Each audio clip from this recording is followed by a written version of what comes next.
Hello दोस्तों, welcome to my new blog. Hare Krishna. दोस्तों, मैं पहुंचा हूं चार धामों में से एक जगन्नाथपुरी धाम। तो दोस्तों, जगन्नाथपुरी धाम के बारे में पूरे विस्तार से जानने के लिए बने रहे हमारे साथ वीडियो के लास्ट तक। हिंदू धार्मिक मान्यताओं में आपको चार धामों की यात्रा शब्द कई बार सुनने में आया होगा। आज हम हिंदू धर्म के वर्णित चार धामों में से एक जगन्नाथपुरी के बारे में आपको विस्तार से बताएंगे। जगन्नाथ मंदिर उड़ीसा राज्य के एक स्थान पुरी में स्थित है। यह धाम भगवान जगन्नाथ यानी भगवान श्री कृष्ण को समर्पित है।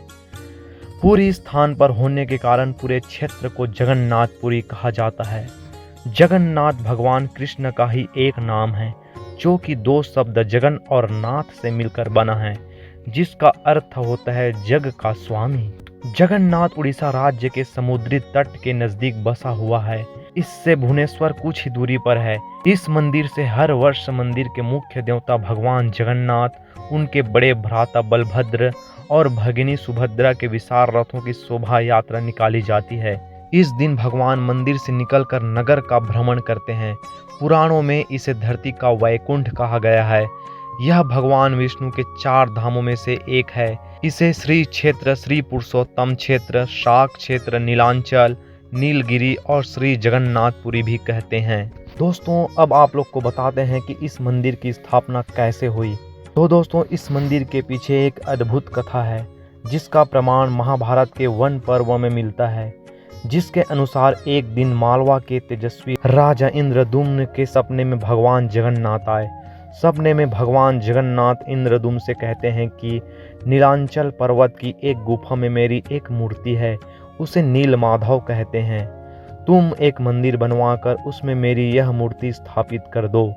अगले ही दिन राजा ने अपनी करीबी ब्राह्मण विद्यापति को सैनिकों के साथ नीलांचल पर्वत भेज दिया। विद्यापति ने सुन रखा था कि सबर कबीले के लोग नील माधव की पूजा करते हैं और उन्होंने अपने देवता की इस मूर्ति को नीलांचल पर्वत की गुफा में छुपा रखा है।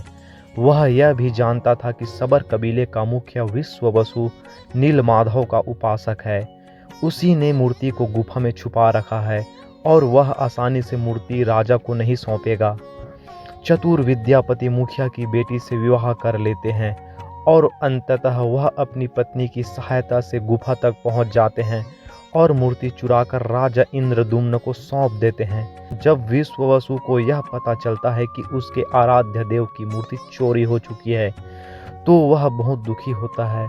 अपने परम भक्त को दुखी देख भगवान भी दुखी हो गए और मूर्ति के रूप में वापस गुफा में लौट आए। लेकिन साथ ही राजा इंद्रदुम्न से वादा किया कि वो एक दिन उनके पास जरूर लौटेंगे, बशर्ते कि वो एक दिन उनके लिए विशाल मंदिर बनवा दे। कुछ वर्षों बाद राजा ने भगवान जगन्नाथ का विशाल मंदिर बनवा दिया और भगवान से मंदिर में विराजमान होने के लिए कहा।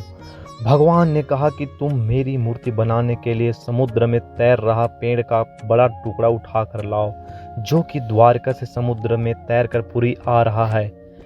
राजा के सेवकों ने भी उस पेड़ के टुकड़े को तो ढूंढ लिया, लेकिन सब लोग मिलकर भी उस पेड़ को नहीं उठा पाए। तब राजा को समझ आ गया कि इस समस्या में नील माधव के अनन्य भक्त सबर कबीले के मुखिया विश्ववसु की सहायता लेनी पड़ेगी। सब उस वक्त हैरान रह गए जब विश्ववसु अकेले भारी भरकम लकड़ी को उठाकर मंदिर तक ले आए। इसके बाद भारी आई लकड़ी से भगवान की मूर्ति गढ़ने की, लेकिन नगर के सभी कारीगरों की लाख कोशिशों के बाद भी लकड़ी को कोई तराश नहीं पाया। इसके बाद एक बूढ़े कारीगर के वेश में भगवान विश्वकर्मा प्रकट हुए और राजा के समक्ष आकर कहा, वह मूर्ति बना तो सकते हैं, लेकिन उनकी एक शर्त है। उन्होंने अपनी शर्त रखी कि 21 दिवस तक वह मूर्ति बनाने का कार्य करेंगे। मूर्ति बनाने के दौरान उनके समीप कोई भी नहीं होना चाहिए। राजा ने भी यह शर्त मान ली। इसके बाद बंद कमरे से लोगों को आरी, छैनी, हथौड़ी की आवाज़ें आती रही। इसी बीच राजा की पत्नी गुंडीचा भी बंद कमरे के निकट पहुंची, लेकिन गुंडीचा को कोई भी आवाज़ नहीं सुनाई दी। गुंडीचा का यह आशंका हुई कि क्या कारीगर मर तो नहीं गया। रानी ने यह वृत्तांत राजा को सुनाया। अंदर से कोई आवाज़ सुनाई न दे रही थी तो राजा को भी ऐसा ही लगा। सभी शर्तों को और चेतावनियों को दरकिनार करते हुए राजा ने कमरे का दरवाजा खोलने का आदेश दिया। जैसे ही कमरे का द्वार खोला गया, वहां कोई मौजूद नहीं था। वहीं से 3 अधूरी मूर्तियां मिली। भगवान नील माधव और उनके भाई के छोटे छोटे हाथ बने थे, लेकिन उनके पांव नहीं थे, जबकि सुभद्रा के हाथ पांव बनाए ही नहीं गए थे।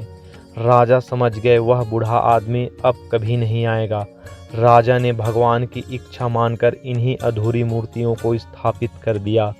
तब से लेकर आज तक तीनों भाई बहन इसी रूप में जगन्नाथ मंदिर में विराजमान हैं।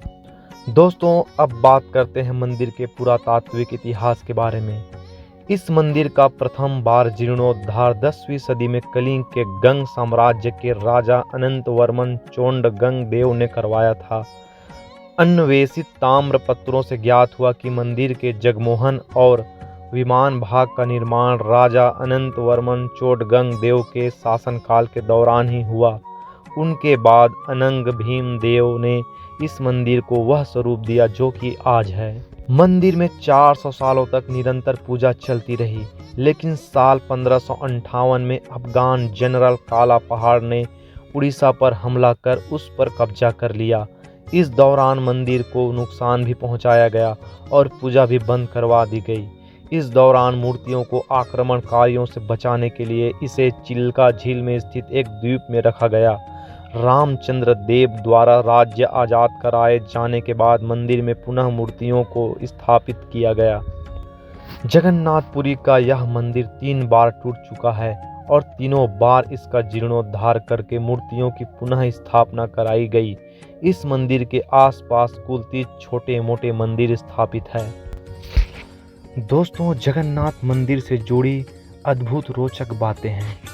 जैसे जगन्नाथपुरी का यह मंदिर अपने कमाल के स्थापत्य कला के कारण दुनिया भर में मशहूर है। इस मंदिर से जुड़ी कई विचित्र बातें हैं जो अन्य किसी भी मंदिरों में नहीं देखने को मिलेगी। इस भव्य मंदिर को देखने के लिए लोग दूर दूर से यहाँ दर्शन करने के लिए आते हैं। मंदिर के ऊपरी बंधी पताकाएं हमेशा विपरीत दिशा में ही लहराती है। पुरी में किसी भी स्थान पर खड़े होकर आप मंदिर के ऊपर लगे सुदर्शन चक्र को देख सकते हो। इसके अलावा इस चक्र की यह खासियत है कि किसी भी दिशा से देखने पर यह सदैव सीधा ही दिखाई देता है। मंदिर के ऊपर किसी भी पक्षी और जहाज को उड़ता नहीं देखा जा सकता है। गुंबद इस प्रकार बनाया गया है कि दिन होने के बावजूद इसकी छाया दिखाई नहीं देती। सामान्य दिनों के समय हवा समुद्र से जमीन की तरफ आती है और शाम के दौरान इसके विपरीत, लेकिन पुरी में इसका उल्टा होता है। इस मंदिर में दुनिया का सबसे बड़ा रसोई घर है, जिसका उपयोग प्रसाद बनाने के लिए किया जाता है। प्रसाद एक साथ 7 बड़े मिट्टी के बर्तनों में एक के ऊपर एक रखकर बनाया जाता है। ईंधन के रूप में यहाँ लकड़ी का इस्तेमाल किया जाता है। इस प्रक्रिया में शीर्ष बर्तन में सामग्री पहले पकती है, फिर क्रमशः नीचे की तरफ एक के बाद एक पकती जाती है। मंदिर में सिंह द्वार से प्रवेश करते ही सागर द्वारा निर्मित किसी भी ध्वनि को नहीं सुन सकते। इसे शाम के समय और साफ तरीके से सुना जा सकता है। मंदिर परिसर में प्रसाद बनाने के लिए कुल 500 रसोइये एवं उनके 300 सहायक सहयोगी एक साथ काम करते हैं। दोस्तों, एक ज़रूरी बात, दोस्तों मंदिर के अंदर मोबाइल ले जाना अलाउ नहीं है, तो आप लोग को मंदिर के बाहर ही लॉकर में अपना मोबाइल रखना होगा। पर्स और पानी बॉटल ले जा सकते हैं, लेकिन बाकी जो सामान है, जूता, मोबाइल, सब यही लॉकर में रखना होगा। यही वो लॉकर है दोस्तों जहां आप अपना सामान रख सकते हैं। फ्री है और सेफ है, टेंशन की कोई बात नहीं है। दोस्तों, अब बात करते हैं पुरी ट्रांसपोर्ट और परिवहन के बारे में। पुरी आने के लिए आपको हवाई मार्ग, ट्रेन मार्ग, सड़क मार्ग, तीनों मार्ग से आपको सुविधा मिल जाएगी। हवाई मार्ग, पुरी में हवाई अड्डा नहीं है। इसके सबसे निकट भुवनेश्वर एयरपोर्ट है, जिससे इसकी दूरी लगभग 53 किलोमीटर है। एक अन्य हवाई अड्डा विशाखापट्टनम में है, जिससे इसकी दूरी लगभग 372 किलोमीटर है। दूसरा रास्ता है ट्रेन मार्ग। ट्रेन द्वारा पुरी तक आसानी से पहुंचा जा सकता है। मंदिर की रेलवे स्टेशन की दूरी लगभग 6 किलोमीटर है। तीसरा मार्ग है सड़क मार्ग। पुरी से हर बड़ा शहर सड़क मार्ग द्वारा जुड़ा हुआ है। यहाँ पर 24 घंटे बस सुविधा उपलब्ध है। तो दोस्तों कैसा लगा वीडियो हमें ज़रूर बताएं और ऐसे ही वीडियो देखने के लिए हमारे चैनल को सब्सक्राइब जरूर करें। जय जगन्नाथ, हरे कृष्णा।